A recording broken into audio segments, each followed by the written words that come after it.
Sludge Day, do buckaroos. How the heck are you? And oh, mercy. So I've been trying to. I haven't been keeping up with my Halloween videos this year, so I'm cramming a bunch as we get near the end or heading towards Halloween, I guess. Um, so this is a version of a Blood Moon Manhattan. I've changed some things slightly, so I'm calling it a Deadly Blood Moon Manhattan, or deadly, just Deadly Blood Moon. Keeping off the Manhattan, because I did stray a little bit, so purists may not call it a Manhattan. So let's just say Deadly Blood Moon. Love the color though. So here's what I got going on here, guys. Let me set that drink down for a second. I'm using the Traverse City whiskey, a straight bourbon whiskey infused with Montgomery cherry. So I'm not using a straight bourbon per se, or a rye, which is one reason I said I kind of strayed from the original. But this is it's a barrel proof whiskey at 56.4%, or let me do some math, 112.8%. And I've never had it before, so I need to pour some neat, but I really want to try this in a Manhattan first. We're looking at the Blood Moon, right? So I thought this would be perfect for that cocktail. Now, this may rub some folks the wrong way, and I certainly understand why. But I'm using the Grassotti Torino Vermouth. And I got to tell you, I prefer this to... I do prefer this to the other names that you know. I really do. I think it's it's a word I'm looking for. I don't want to use the word better because that really it's more about taste preference for me. But I feel like it's a little less sweet, more herbal, and that's probably why I prefer it to those, again, other names that you know. And then changing up the typical bitters that you would use, and then the crazy bitters that I typically use to change things up. I just went with the original recipe called for Angostura, so I decided to use the Peychaus because I kind of like how it plays and the color. And then I also added an absinthe rinse, or spritz rather, which is why I call it a Deadly Blood Moon. So I use that whiskey, sweet vermouth, the bitters, and then just a light absinthe spritz. And that really changes the game, man. That's why I call it a Deadly Blood Moon. And I will tell you, I haven't had this before, I never made this before, and I haven't tasted it before this very moment in time.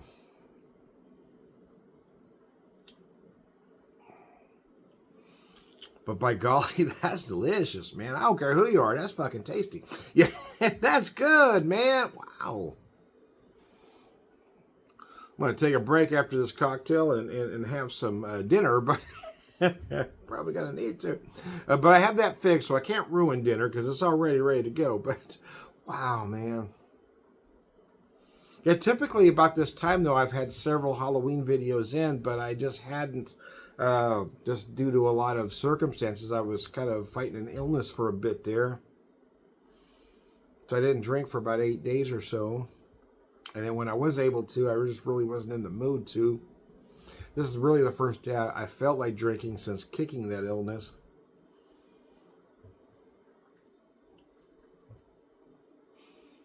But boy, I love the elegance and simplicity of this cocktail. Just the whiskey, the sweet vermouth, the bitters, and that just light absinthe spritz. It's just gorgeous. You just want to get a drink like this well chilled.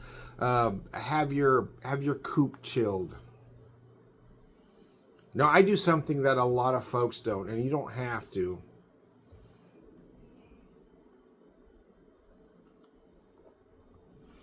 Because, I mean, you can perch a cherry up there with a little skewer, make it look nice. There's nothing wrong with doing that. I like to drop mine in the cocktail Because I've always said the garnish does you no good outside the cocktail, right? If it's there just for looks, that's fine. But if it's there for the purpose of the cocktail, it needs to be inside the cocktail.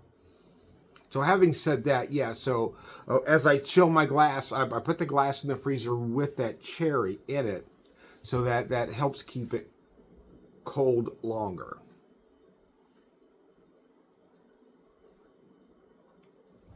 And that's part of making a Manhattan, right, is doing your job, making sure everything is very well chilled. And I'm a proponent of stirring a Manhattan, not shaking it. You don't shake a Manhattan.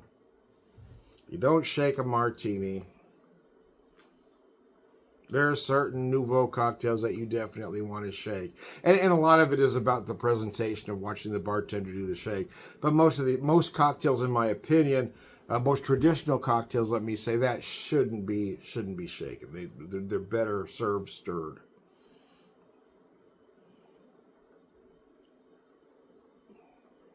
Oh gosh, but I gotta tell you, that is absolutely gorgeous. The Deadly Blood Moon, that is so sweet. I mean, not sweet, but sweet. Not tasty sweet, but sweet. Showing my 80s, showing my 80s there. A friend was mentioning I've got a friend who works with a lot of younger folks, and he was telling me some of the slang that they use these days, and I wasn't familiar with any of it. I wouldn't have understood any of it he was saying.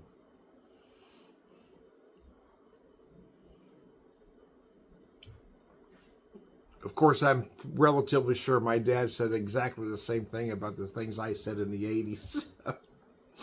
It's all generational. And I think that's what a lot of us of a certain age tend to forget when we want to belittle the next generation, is that generation belittled our generation. So be careful when you say things about the others, because, others said things about you as well.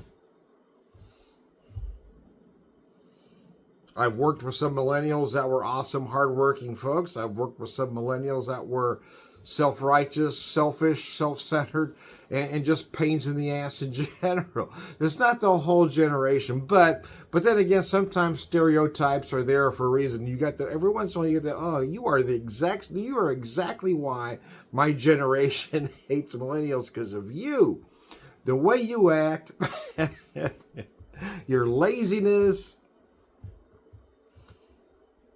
your willingness to only do the bare minimum and expect congratulations.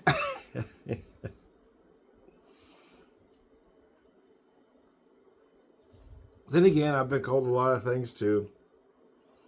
When I look at the traits of both boomers and Gen X, I'm really right there at the Gen X. But there are some that say you can do some boomer things, huh? I tend to argue that, but it is a very subtle argument. I can be curmudgeon-like.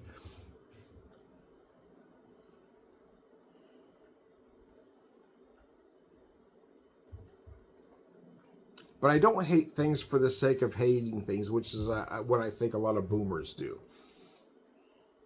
Anything different than what they grew up with, they hate. For me, when I get full curmudgeon, again, is what I just said, is folks just not doing what they should be doing. Or folks doing the bare minimum and expecting a congratulations.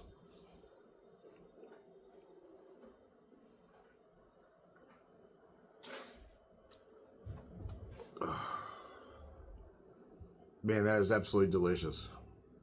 So as we head into Halloween 2025, I'm trying to do a whole set of new cocktails that I've never done before.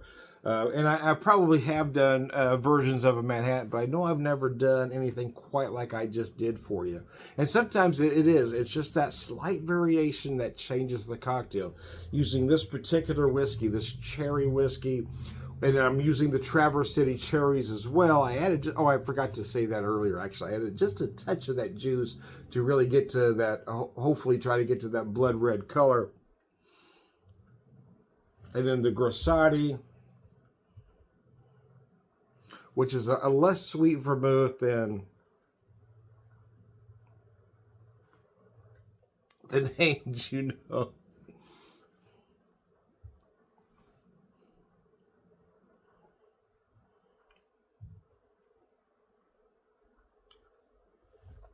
And then in the past, I've always used, I don't typically use Angostura a lot, but I have a lot of different bitters over here. So I've used cherry and various bitters depending on the season. This time I wanted to stay traditional, but not Angostura. So that's why I used the Peychaud's, because I really like what they do to a cocktail, especially now that I've started making some versions of a Sazerac. I thought, well, I really feel that bitter would be perfect in this particular cocktail, this Deadly Blood Moon cocktail. So anyways, I digress. So I am Tom the Whiskey Whisperer, Whiskey Evangelist, prolific whiskey drinker, purveyor of wisdom, and, oh, excuse me, sorry about that.